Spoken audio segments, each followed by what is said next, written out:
This is what Lance Armstrong drinks. Dude, He has fallen from grace, though. Dude, I don't hate the guy. You know what? He should have just never admitted it. He didn't get in trouble for it till years later. Deny. Exactly. Like, what the fuck? Like, they can't test him now, like 2 years later. They should have tested him during it. He should have just kept his mouth shut. That's what I would have did. I'm sure. You want to take another shot? Is anybody out there drinking with us? I got a fantastic episode today. Actually, I got 2 just for you guys. 2. If you guys want them. If you guys want me to do 1 right now and then maybe do 1 tomorrow, if that works with your schedules better, it's completely up to you guys. So just the majority, I guess, votes. But if you guys ain't got shit to do. No, let's do both. All right. I mean, okay. Yeah, that's my vote. Sorry. Right. This is a democracy, not a benevolent dictatorship. So Brazilian, you're doing a Brazilian wax, Laura? That's nice. She does. Thanks for disclosing that on the live chat. She is a waxer, not a waxy. I mean, she's probably also a waxy, but she is a waxer. I don't know. I guess we can get started, man. I'm excited. We are going to Germany tonight. I don't think we have any supporters from Germany. If we did, they would have probably left after we've done those Nazi episodes, I would think. That's fucked up. We are doing a Germany story tonight, and I'm pretty sure no one else has done this. Pretty positive. We are talking about the Beast of the Black Forest. Ooh. Shit. Damn, this sounds scary. Okay. I feel like I'm unprepared. Like, I feel like we should have had German beer and like German chocolate cake for this, but like, whatever. It's fine. The Beast of the Black Forest. And I told you this is about the 10 Commandment story. Oh, that's right. Yeah. Okay. Which commandment do you think this relates to? Thou shalt not kill. Am I right? Let me give you a better hint. All right. Has anyone seen the movie 10 Commandments? My dad used to make us watch that all the damn time. I think I had to watch it in school, actually, like in Catholic school. We are specifically going to watch a scene from that movie. This story relates to that movie. And if you guys don't know what movie I'm talking about, it is the 10 Commandments, and it is done by... remember the producer's name. It's the famous one. It's the one where, and the only scene that I ever remember in this movie is the one scene where Moses gets up on the mountain and they're all worshiping that golden calf, right? Yep. And then he is like, listen here, hear ye. The exact movie is by Cecil DeMille. It is this movie. The killer tonight at one point walks out of this movie and decides to start killing, which we'll get to in a minute. But first, we're going to go to Germany. And this is June 1st, 1959. This is early morning I'm talking about. We're on the Schornau-Hummel Express. We are starting on a train right now. And in fact, here's the actual railroad here. This is the actual railroad that we're starting on tonight. We are on a train. It is the wee hours in the morning. It's 2 a.m. And this is a passenger train. And I don't know if you know trains back then, they're obviously more rudimentary than they are now. But you would have a car. And then obviously that car is attached to another one. But there's more chances, or there's more, it's not as secure, I guess, as the trains we have nowadays. But anyway, 2 a.m., June 1st, 1959. This is Schornau-Hummel Express, Southwest Germany. A 21-year-old, her name is Dagmar Klemek. She's 21. She's riding the train. Wolfie was asking if I had ever been to Germany in my travels. I'm like, yes, I have. I went to Munich during Oktoberfest, which was like the most fun, like fucking ever.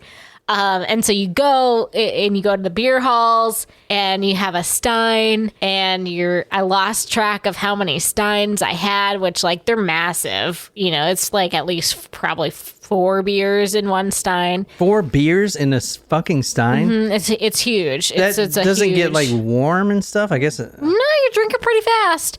So because like if you're not in the reserved tent, you have to go in the morning. And so like you're starting at like 8 o'clock in the morning drinking because they reserve the afternoon tents for people that pay big money to go. And obviously we're broke college students. So I remember like being absolutely fucking wasted, but it was so fun. And if you stand on a table, like there's like tents for the different kinds of countries. Like there is like a very specific like American English speaking tent. It's bigger than that. Like the steins that they serve you are way bigger than that. And if you try to steal one, because like stealing glasses was a thing in my time abroad, like all my Stella glasses I stole. They were free from the bars in which I drank them from and paid them money for the drinks. And so the glasses were a gift. So they like basically promote drunk driving there. No. You're not driving anywhere. Oh. You're in downtown Munich. But this was like a very interesting thing. If you stood, it's this massive like beer tent.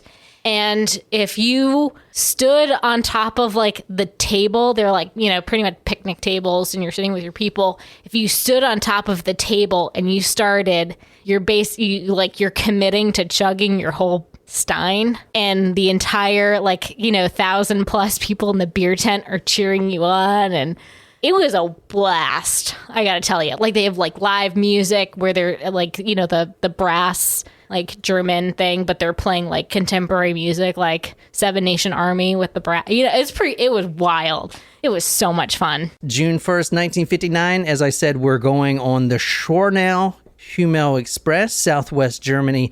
21-year-old Dagmar Klimek. She wakes up and goes to the toilet. Now, the following story I'm about to tell you is 100% true. It is probably one of the most craziest things you'll ever hear in your life. So just bear with me. On this train, and I've personally never been on a train like this. I've been on Amtrak once, but on this specific train, everyone has their own kind of car or cart section, like where you pull the door open, and there may be multiple people in there. I've seen them on movies. What, a cabin, I guess? Yeah. Cabin? Yeah. She gets out of the cabin, 21 years old. She wakes up. She's got to pee. She goes to the facilities, which is on the other car in front of her. So she actually takes a left. She's trying to be real quiet, obviously, to respect other people sleeping at 2 a.m. She has to cross that barrier between the cars, and because that's where the toilet is. She doesn't know at first that there's a man following her. Maybe the beast of the Black Forest. What year did you say this was? 1959. I had a very sketchy situation with a man following us at a train station. Tell me about it. This was in Italy, actually. And we were finishing up, like we took a spring break trip with it was a group of us that we traveled together, and part of it was like with our hosts or like our on-site professors. We spent some time in Italy together. We went to Rome first for like 5 days, and then we went to Tuscany in Florence for 5 days. And then after that, we still had another like 5 days or whatever to do whatever. So, there was a big group of us that decided we wanted to stay in Italy. We went to Pisa because it was pretty close. And then we were going to spend the rest of our time in like Sorrento, Amalfi Coast, Capri. And we did like that for the rest of the time. And so when we were in Pisa, which the Leaning Tower of Pisa is really nothing exciting. Let me just tell you that. I would go and try to push that shit over. Oh, I have some funny pictures. I'll have to, maybe I should break out my photo album. I've got some photos of me like going like that to the Leaning Tower. Oh, I would make it where it looks like my dick coming out. Yeah. It's really not impressive. Is it not? Not your penis. I mean the Leaning Tower. Anyway, it's really it's a lot smaller than you would think that it is. Are we talking about the tower? Anyway, we're still talking about the Leaning Tower. Anyway, so we were taking an overnight train from Pisa to Naples, which is like whatever. And Naples is a sketchy fucking city. A lot of crime, gangsters there, bad. So we're going from Pisa to Naples, and it was an overnight train. And we only had one of our... And this trip, it was like 5 girls or so. And we only had 2 guys that were like with us on the whole year-long study abroad program. So it was only 2 guys. And one of them, I can't remember where he went on the second half of his journey. But we had one with us for like this leg of the trip. And we were like kind of sleeping in the train station in Pisa overnight. And there were like these 2 sketchy guys that like kept trying to talk to us. And they kept trying to make conversation. And Steve, the only guy that was like with us at the time, he was like, this was the one time where I got out my knife and was like, had it ready in case he tried to pull something on y'all. And they like kept on following us in the train. It was an overnight train. It was like I don't remember how long, like 3-4 hours, whatever. And they like are walking through the train, like trying to find us. Oh shit. And we were just like, we were all fucking awake. Like nobody slept that night. Holding onto our backpacks like this, watching. And they were like, I mean, nobody went to the bathroom. Like we wouldn't, because they kept on walking to and from, like watching us and like looking through our cabin. And we were just looking right at them. And I felt really bad for Steve because he like felt like he needed to like protect us. But it was really fucking scary. Yeah. It was scarier than the time when we went to Morocco and Steve was, jokingly trying to sell us for camels. You went to Morocco? God damn, how many places you been? I've been to a lot of places. But yeah, he'd be like, yeah. They would be like, Spice Girls. And we're like, no, we're not from England. Spice Girls. And he'd be like, how much? And he's like, how much for the camel? he would camel toe? No, he was trying to trade us women for camels. Was basically what was going on in that trip. But yeah, it was way scarier. Way scarier. Like they wanted to like do some shit. 21-year-old Dagmar Klimek, she gets up. She's got to pee real freaking bad. This train through Western Germany, there's no stops. And, as Nicole said, I guess Germans are always drunk. That was your words, not mine. Anyway. They enjoy their beer. 2 a.m. in the morning, she gets up. She crosses the other car to go to the toilet. She doesn't know a man is following her. He's kind of staying in the shadows, which fits his name, the Beast of the Black Forest, I guess. He's being real quiet. She pulls the door open. She goes into the toilet. And this particular train, I found out, and I don't know if this was a universal thing at the time, but it didn't have a lock on the latrine. You know how you go now and it even has the green... Like the vacant or... Yeah, it didn't have that. No lock whatsoever. So as she starts to take down her underwear, she sits on that cold metal seat and she's peeing or whatever, and the door opens. Now, she didn't see the guy following her first. So she's just like, oh, she may have thought that this was someone accidentally coming in. She gasped. She's sitting there and it's a silhouette she sees. It's of a man. The man is standing in the doorway, and instead of backing out and saying, oh my God, I'm so sorry, she sees the man not moving. He's just looking at her. She can't see his face. This is dark. There's no lights in the cabins or anything else. It's pretty dark. The only light that's really coming in is like the moonlight. So she sees the outline. He just says nothing. He's standing there literally watching her. And then he just backs out and closes the door. Says nothing, doesn't apologize, just backs out of the latrine, closes the door. So she's fucking freaked. It'd have been different if he was like, oh my God, I'm sorry, I'm stupid, I didn't see you, yada, yada, yada. But he says nothing, stands there for 30 seconds and backs out. She's freaked the fuck out. She gets up, she opens the door. She's got to go back to her cabin, but she is scared shitless. She looks to the left, to the right, no one's there. It's all she can hear is the train going over the tracks. Everyone's quiet. Everyone's sleeping. She doesn't see any strange man, but she takes that left and she starts walking. This man is nowhere to be found. Not in the cabin, in between anything. She just doesn't see him. The other passengers are asleep, so they don't hear anything that's about to happen. And the only comfort that she really had at this time was her scream. If she can scream, they're in a pretty closed environment. Yeah, it's 2 a.m. Everyone's sleeping. If this man's trying to assault me, I'll just scream. So I can imagine her like getting her kind of like subconsciously, maybe even getting her throat warmed up, because that's like her weapon right now. She's going to scream. If this man, because she's freaked out, she kind of feels like this man's going to jump out. And all she's got to do is, let out that scream. You know what I'm saying? That's her weapon. Someone would wake up. So she's thinking about this. She crosses the cabin to the other cabin back to hers. And there's that place in the train car because the cars are connected. So she has to go out on that platform. You know what I'm talking about, right? As the cars are connected to each other. Yep. She has to go out on that little platform where she's exposed.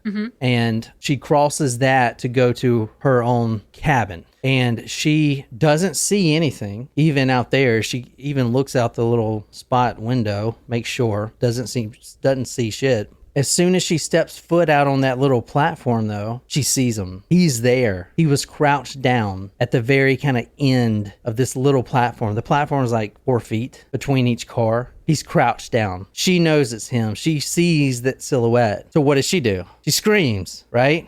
That's her weapon. She lets out that scream. But as soon as she does, this man rushes at her, colliding with her with all of his force. She flies off of the train. Flies off. So her screams aren't getting anywhere now. Right? I mean, she's literally in the air off the train. Oh God. So, and this, I looked it up, these trains specifically back then are going 65 to 70 miles per hour. That's pretty much their max speed. So, and this was, as you see the track here, I'm pretty sure that this was a place where it would go 60 miles an hour. You know, it looks pretty open. This is where they actually found her, as you see here. Well, you know, why would he do this? Like, just to kill someone? That didn't make sense. And that wouldn't even kill anyone. None of the other passengers woke up. This man, this beast of the Black Forest, does something you wouldn't even believe. If it wasn't so documented and there's photos and everything, you would not believe it. He runs as fast as he can to the conductor spot, the front of the train, the freaking powerhouse, the one with the conductor doing all the switches, and he grabs that thing that's just straight up and down, and he knows what it is. It's an emergency brake, and he pulls it. Won't the cars like collide? No, that's not how it works. Because the cars are they're connected, yeah, but okay. Yeah, they're connected by, you know, they're not going to collide into each other. Sorry. No, you're good. He pulls the emergency brake. Now the conductor is sleeping there. So this guy he may not be sleeping in there, because I mean these trains pretty much run by themselves. I mean, he's got to be there, but the conductor or no one was there monitoring what happened, or they couldn't think quick enough to stop what was happening. But he pulls this brake and the train just screeches. He runs back to the platform, and at this time the conductor either wakes up or realizes what's going on, and he puts it back in drive. But at this point the train's only going 20 miles an hour. Or 15 miles an hour, enough for someone to jump off and not be hurt. And that's what he does. The train screeching, but then it's friggin' going. It finally, and you know, the conductor's probably like some fucking asshole kid or whatever. And you did this, some joke, some bullshit. Like, fuck this asshole. Who the fuck, you know what I'm saying? Maybe a drunk. Like, who the fuck would do this? He just keeps going. He probably doesn't even, I mean, obviously he knows about the story, but probably, you know, just keeps going. The train's slow enough. He jumps. The beast of the Black Forest jumps off, leaps from the train going 15, 20 miles an hour onto the gravel below. And now he's searching for his prey. He's got to go back a mile, right? But he's still going to find his prey. So she's actually still alive. Wow. Yeah, she's still alive. This is, as I said, this is one of the photos here. This is where she, I believe this is where she landed. Now, I want to say, before we go any further, this story is completely translated from German. I don't speak fucking German. I barely speak English correctly. So forgive me. Good effort. But at least we had the photos, right? He comes up to the body, which is there. I mean, this is pretty far from the track. Look at it one more time. That's pretty far from the track. Yeah. He hit her with a pretty good amount of force. Yeah. To throw her that far. Because she didn't move. Her legs are broken. At 70 miles an hour, her legs are broken. Her arm is probably broken. I mean, it's amazing she didn't die just from that. Because this is a pretty far... I don't know. I mean... Let's say the track is probably 3 feet beyond where the camera shows, like, you know, towards the bottom there. So I don't know, maybe 8 feet. Pretty good freaking tumble there. You know what I'm saying? So she's broken. She can't move. He eventually comes up into the body, and it's pitch black, but it's easy to find her. Why? Because she's moaning. What the fuck? You know, she's moaning. She's active. I mean, she is completely broken. She is barely alive. I'm just going to say how this ends. He walks up to her. She can't move. He removes his knife from his sheath. This woman is paralyzed, so he helps her. He grabs the back of her hair, her mane, you know, kind of like what you do, because he's got to lift that head off the ground because he wants to get a good spot. So he lifts the head up and he kind of tilts it back to expose the neck here. that meaty part of the neck, because no. it's pretty dark. So he needs to make sure he's got You're calling it meaty for a reason. He needs to make sure he has a good target here. He exposes the neck and he slices her from ear to ear. Wait, but you said she's still alive? She is still alive. She is paralyzed. He goes up to her. She's moaning. He leans down and says, "It'll be okay," or says whatever. He grabs her back of the head by her mane, her hair, lifts her head up, kind of tilts it back to expose her neck while she's still alive, and he slits her from ear to ear. And then, and only then, after she is deceased, he drags her off the tracks and... Wait. You just said she's deceased? Oh my God, how drunk are you? Listen, I've taken a couple of allergy pills at this point. She is thrown off the train. She is now paralyzed. He walks up to her, grabs her hair. She's still alive. He slits her throat. Now she's dead. When you kept saying she's still alive, I thought you meant like today she's still alive. And I was like, damn, wow, what a fighter. You need to stop taking that fucking whatever you're taking. That allergy medicine. I was actually just about to go say, can I go get another Topo Chico? No, dude, you're fucking... But apparently that's stronger. No. That PCP is working its shit on you right now. He exposes... Never mind. She's not alive today. Okay, now she's dead. Got it. He killed her. You understand? Yes! When you kept on saying she's still alive, I thought you meant literally like present day. I was not following. Holy fucking titties. I'm sorry. Jesus Christ. It's the antihistamines and alcohol. I'm sorry. This is where this happened. It's desolate out here. Perfect place to do what he's about to do. He takes her neck, he takes her head, exposes the neck, slits ear to ear, and then once she's dead, he rapes her, the corpse, and then just leaves. So anyway, and that's that. That was his and she's dead. Got it. And she died of natural causes 20 years later. Yes. Sorry. Jesus fuck. I'm not taking crazy pills here. Maybe.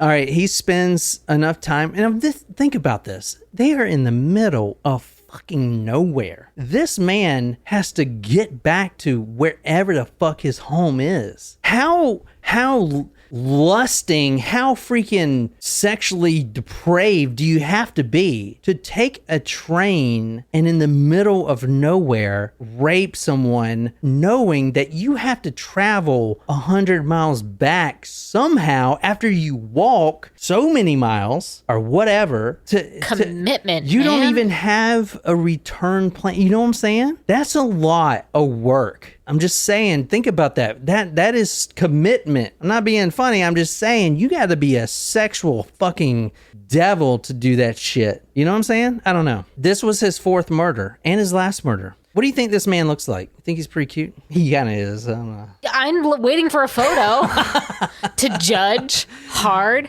This is the beast of the Black Forest. Ew, no. What? Nay, nay, nay. Nay, nay, nay, nay. Look at them eyes. You wouldn't get transmuted into them eyes? I mean, he looks all right, doesn't he? Nope. He looks like that fucking guy at the train that I was trying to run away from. It might have been. This was the 50s. Oh, that was your old joke. You said it earlier that you're... Oh, shit. Yeah, in that I don't want to buy cheap wine anymore. Yes. All right. This is the beast of the Black Forest. His name is Heinrich Pommerenke. That was a Spanish kind of tone to it. Heinrich Pommerenke. Pommerenke. Stop. Pommerenke. Gross. This was his fourth and final murder. He was arrested June 19th, 1959 in the town of Hornberg. You wish you were from Hornberg. I basically am in Hornberg. Where basically I grew up and stayed my whole life. I was thinking about it the other day.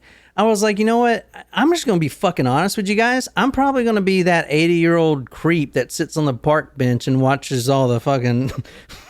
No, you shouldn't be. You shouldn't be. Okay. I know I shouldn't be, but I can see it in my future. I'm just gonna be a fucking creep. I feel like you are your future like human is Clint Eastwood in Gran Torino. Like, that's you. Oh, so I'm just fucking racist. That's great. No, get off my yard.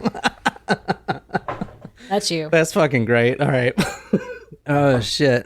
Yeah, I hope I'm not that. Lauren can see it too. Dude, I was in the shower. I was in the shower the other day, and I was looking back. You know, I told you my barber situation, right? Right, who's filling you up a la Joey Tribbiani from Friends. I saw him the other day. It was kind of awkward. I was like, hey, how have you been? You saw him? Yeah. Where? I was riding my bike, and he was sitting on the bench, as he always sits on the bench. And I always purposely go around so I don't see him. You didn't tell me this. I rode right by him, and I was like, I know he knows it's me. And he looked at me like, kind of like, where is my boy going? Type of shit.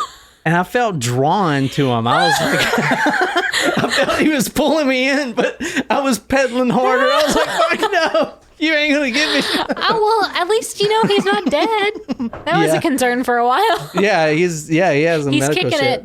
it and brushing up against other men. But dude, I'm just gonna be honest, kind of a little drunk, but I was in the shower the other day, and I kind of thinking back when I used to get to the YMCA, and this is when I was like 18 or 19, and I would always get out of the pool swimming, and there would always be these old naked dudes in the locker room, and I would never see them like working out. They're just always naked in the locker room. Anyway, I would come in out of the shower with my shirt off, and you know, my wanging, right? You're leaning Tower of Pisa. And they would always try to talk to me, like, come sit over here and talk to us. And I thought they were just the nicest guys, literally. And then I was like, holy shit, I'm going to turn into that. Come here, son. I don't know. It's fucking weird. I had some weird flashback memories. Anyway. So did you talk to your old barber? Like, let's I fucking cycled faster. So you didn't acknowledge him? No. That's probably for the best. Good for you. But he knew that was me. Yep. And he changed his hair too, so I feel like he's going for like a new him type of thing.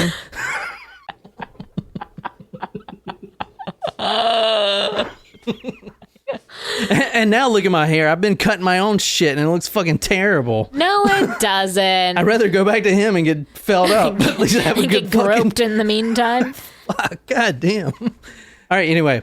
This guy, Heinrich, the Beast of the Black Forest, was arrested June 19th, 1959 in Hornberg. He was picking... That's all it took for you to say Hornberg for us to have that 5-minute conversation. I know. He goes into the dry cleaner.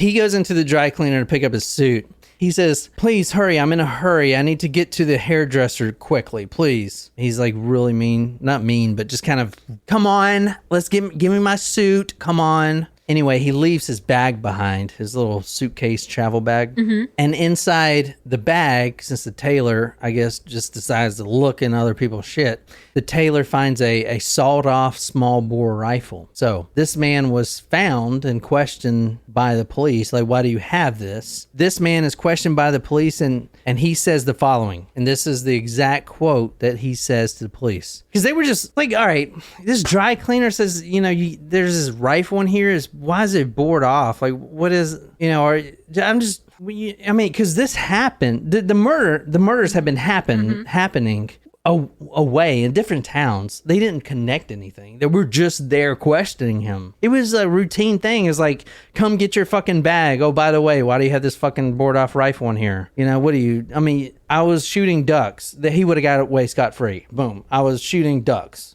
And instead he says, quote, in front of you, there is no man but the devil, end quote. Oh, shit. That is tits right there, right? I don't know what's tits, but I guess that's it. Dude, he said, they're like, okay, you know, this is a routine.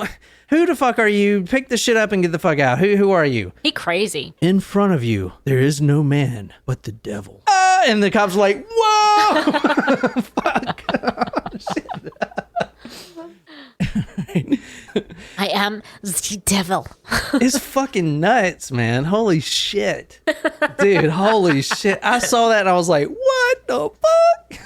This man, and we're about to get to why he killed, but he was sentenced to life in prison because he just opened up. And this dude is 23. He looked very young in that photo. He is 23 years old. He opens up. He says he's raped 24 women. He's tried to kill them all, but has only killed 4. He's a very kind of... It's like he's like, I'm unsuccessful at killing, you know? He is. I mean, look, he's not very... He's not like a big dude. Yeah, I know, right? And he's just kind of, I don't know, introverted maybe, which is not a bad thing, but I mean, he's like, if that was the creepy guy on the train, legit, I would be like, I can take him. I mean, like, you think of Ted Bundy as like a sexual sadist, like, at least he has kind of the power. I mean, because remember that one story we talked about, he took 2 women and he tied 2 women up. Yep. I mean, so this guy he just couldn't do it. He was getting overpowered. You know what I'm saying? Mm-hmm. And then we're going to get to why in like 2 seconds, but the beast of the Black Forest, and the Black Forest is where the murders, it's the section of where his murders are going to take place. This is what the Black Forest is called, type of thing in Germany. It's not anything creepy. It's just literally the name of the region. But still, the Beast of Black Forest. Sentenced to life in prison for 4 counts of murder, 12 counts of attempted murder, attempted rape with dangerous bodily harm, aggravated robbery, and predatory extortion. I'm going to get to another crazy murder here at the end, but why do you think he's a sexual deviant? He's, he is... Kind of reminds me of the Dusseldorf guy. Oh, God. Yeah. Now, this is from the police report. And we're going to actually watch this here in a second, because I don't know if you guys seen the 10 Commandments. Well, we're going to watch like a 5-minute or maybe 3-minute scene. But basically, one day he is watching this movie, and the next day or that night, he's a killer. That seems like a interesting step. According to one account of his crimes, Pommerenke was driven to murder after watching, of all things, the movie 10 Commandments, where he later told police, quote, "I saw women dancing around the golden calf, and I thought they were a fickle lot. I knew I would have to kill them." Do you ever remember? You remember this? It's been a long time since I've seen it. Anyway, let me skip forward to the part he's talking about. This part where these harlots, and they overlaid the image with pure gold. All these women. And Aaron fashioned it and smoothed it with the hammer. Look at this dude. He's like fucking buff as fuck, bro. You just gotta rub some olive oil into your skin there. He's like freaking just lifted, and I'm like, dude, I want to be this dude. See, I would have left the movie theater and went to the gym. Anyway, basically, before he's killed anybody, and we're about to get into the first murder now, before he's killed anyone, he watched that movie, and he sees the women, the harlots, the problems, right, the causes of all of our world's freaking disagreements. The one, because it's y'all that fucking ate that damn fruit. I was fine, women. yo. I'm Adam here. I'm fucking ripped. I'm in the Garden of Eden and shit. Sure. And then you're like, oh, I'll just eat this apple. Right. And then you fucked it up for everyone. Got it. He watches this and immediately walks out the theater. And he's changed. And murders someone. He is changed. No, first he goes to the local CVS. Okay. Or the stock up on supplies. First, he goes to the local grocery store and buys a pack of razors. But right then, he doesn't even go home. He's like, I know what I need to do. God has told me what I need to do. Obviously, this golden calf, and you got all these harlots here, these women flaunting it, driving men astray. Let's keep it going. Okay. All right. I get your point. He said, I'm going to take care of it. So he goes and buys a pack of razors, and he spots his first victim, which we're about to get into, but I want to save that to a second. I want to bring up one thing real quick, and this is really interesting. This German killer gets 140 years in prison for, you know why he didn't get the death penalty, right? Little quay? No, because Germany doesn't have the death penalty, because that would be fucked up if they did, literally. Germany doesn't have the death penalty. They literally can't. The world wouldn't let them. I get it. You guys have killed enough, okay? So he is sentenced to 140 years. the heaviest permissible that he could get. There's no death penalty. He confessed over to 100 crimes, including 4 sex murders, rape, theft, arson, anything else. But I want to bring up a few other things real quick before we get to the last one, and we're about to get there now. But you don't hear about this case at all. You do not hear about this case. You never hear about this fucking case, ever. Okay. However, the only time it is brought up, and it is brought up every decade, including now, this obscure German case, the only time it is brought up is to prove a point. And this is fucking nuts. All right, this right here is from the Fourth Worth Star Telegram, and the title is Television Cannot Be Held Liable If Programs Inspire Crime. That's the 70s. Let's go to the 80s. The after effects of rock lyrics. And if you want to read this one. To do otherwise would be absurd, for people might be provoked to violence by exposure to the most unlikely of stimuli. For example, it is reported that Heinrich Pommerenke, a German rapist and mass slayer of women, carried out his ghastly deeds after seeing Cecil B. DeMille's The 10 Commandments. During the scene in which women dance around the golden calf, all of his suspicions about the opposite sex were confirmed. Women he decided were indeed the source of the world's troubles, and it was his mission to execute them. Leaving the theater, he slew his first victim in a nearby park. Now, the paper from the 70s, it was literally copied and pasted. So the 70s, we have TV. And you know the thing, right? And then it's music. There's violence, and let's blame fucking TV. Well, you have fucking Heinrich watching the 10 Commandments. The 10 Commandments, and he's killing people. It can't be TV. The 80s come up. What's in the 80s? Satanic Panic. Well, that too. But what inspired by the Satanic Panic? The music. The music. The fucking Motley Crue. Obviously, the fucking Dungeons and Dragons, but hair metal bands. Stranger Things fans. Stranger Things. Yeah, but that music. The fucking Can't wait till next week. The AC/DC. The fucking Great White. The Rat. Cinderella, all these fucking, you know what I'm saying, dude? Like all the good fucking bands with the good guitar riffs. The hair metal, the Motley Crue, I think is the perfect. Ozzy Osbourne, right? Black Sabbath, he literally bites a fucking bat's head off on stage. Fucking badass. Or a little Looney Tunes, but that's okay. So, it ain't fucking, and what I'm trying to show you guys is that this comes up every time there's, it's gotta be the fucking music. Wait, hold on a second. The fucking Heinrich dude watched the fucking 10 Commandments. You know what I'm saying? What the fuck? It's not the music. It's just fucking whatever. All right. Let's go to the 2000s. What do you think it was? The internet. Almost, yeah. They literally used the exact same fucking article quotes 20 years later. Fucking lazy. Quote, there are plenty of experts who say real-world mayhem is caused by video games. Oh, wait a minute. Heinrich here fucking watched the 10 Commandments, yo. It can't be video games. Anyway, that's just a point I wanted to make. Kind of interesting. Let's go back to the theater. He walks out and he is committed. He wants, he sees those women, them harlots, dancing around, shaking that ass. He goes to the local store and buys a pack of razor blades. He's walking by a nearby park and he's done with women at this point. This is who he finds walking. You want to try to describe her? She looks older. There you go, yeah. How old?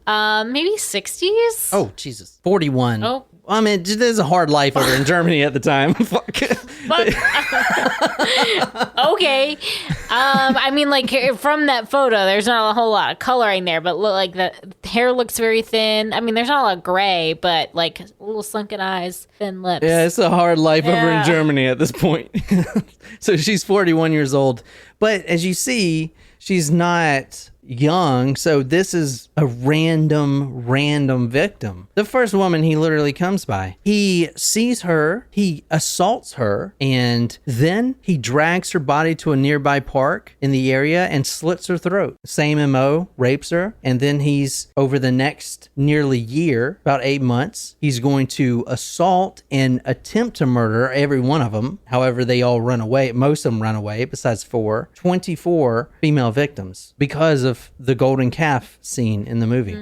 sex maniac assessed 6 life sentences, branded by the prosecution as one of the worst sex maniacs in history. Today was sent to jail for life. The 23-year-old East German refugee was sentenced to 6 terms of life imprisonment for 4 sex murders, 12 attempted rape killings, and multiple other offenses. He had pleaded guilty to all charges. There is no death penalty in West Germany. Pommerenke, who told the court that in a 3-week trial that he always wanted women, listened impassively as the sentence was read. The blonde defendant, who had began his criminal career by attempting to rape 2 British women tourists at gunpoint in Austria in 1955, had told the court in a final statement, quote, "I really deserve punishment. Everything I did was cruel and my bestialic, and I wish in my heart that I could make it undone." One of the worst sex maniacs in history. Obviously, Ted Bundy wasn't born yet. He always wanted women. The beast of the Black Forest is what he got monikered at. And obviously, what do you think? That was it. That's the story. That was a crazy story. That's all the ones you're going to find on that. Anyway, oh my God, are we going to keep going with this? Oh man, do you guys, all right, well, we'll keep it going. Fuck it. But man, we're having fun here in Charleston. It's only 3:30 and I'm already drunk. We'll do a quick 10-minute and then we'll do a new link. You are not taking any more of that fucking shit. I feel so much better though. Do you not notice I'm not leaking anymore? Ew. My nose was leaking last episode. It was just like I couldn't get it together. Feel great. I'm glad you're not leaking anymore. So that was Talk Mermaid Podcast. I hope you guys enjoyed. We post episodes every Tuesday and Thursday at 9 a.m. Eastern Standard Time. We live stream Saturdays at 1 p.m. Eastern Standard Time. You can follow us there. If you want, you can support us and see 2 or 3 episodes each week. I'm going to start pumping these things out because I love what I do. But anyway, if you guys like this, subscribe or whatever. And until next time, good night, you lovely, lovely people.